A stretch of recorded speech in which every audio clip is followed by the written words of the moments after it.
Təbiət bütün fəsillərdə gözəldir. Özü də bu gözəllik onun səssizliyində, sükutundadır. Bu dağların əzəmətində, bu qayaların sərtliyində, bu ağacların xışıltısında. Şair, yenə haralardasan? Bu torpaqla, təbiətlə danışıram. Bizi bizlə qovuşduran, bu cahanla qovuşduran bu ulu yurt Zəngəzurla danışıram.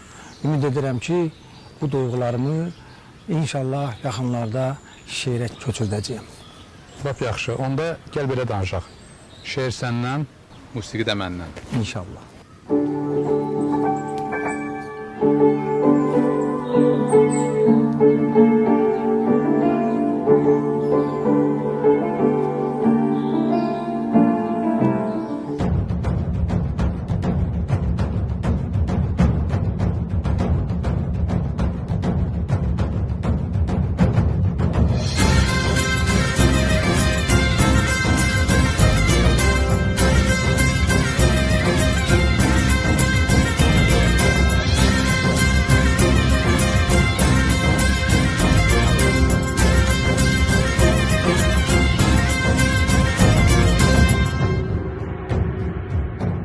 Tanrı dağdan əsən yer, min illərdir yol gəlir.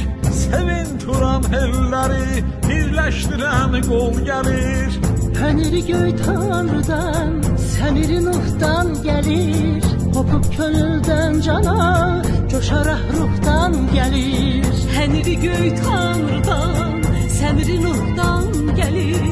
Hopub könüldən cana, coşaraq ruhdan gəlir.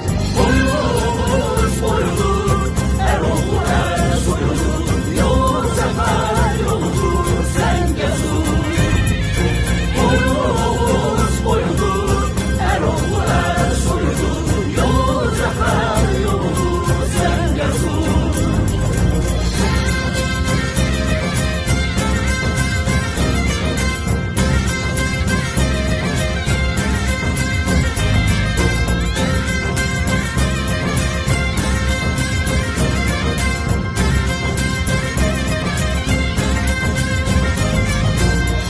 Sinədə bir vuran, ürəkdən qandan gəlir. Can da ruh da candan, əhdə vəfadan gəlir. Çıx yoluna qarşıla, üfüqdə dan eşqinə. Ay ulduzu parlayan, Azərbaycan eşqinə.